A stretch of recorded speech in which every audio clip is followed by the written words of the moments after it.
Ingon nila, boring daw ang mga lagad sa Ginoo, kay daghan daw kaayo og bawal, sama sa inom, sigarilyo, disko, sugal, pagpamalikas, pagpanglibak, pagpangabit ug uban pa.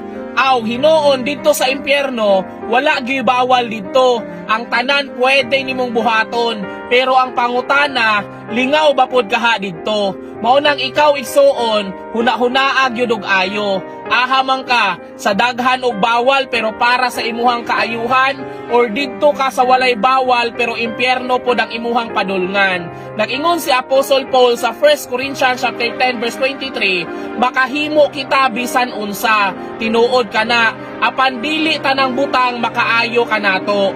Makahimo kita bisan unsa, apan dili tanang butang makapalig-o nato.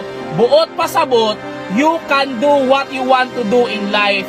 Pero dili tanang gusto nimong buhaton sa kinabuhi, makahatag kaayuhan sa imuha. Kay basin mao panay magdala sa imuha sa lugar nga dili nimo gustong adtuan.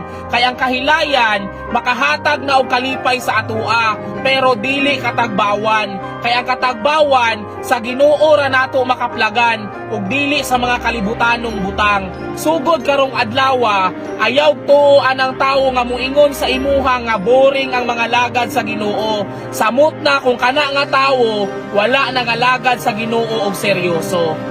God bless you, igsoon.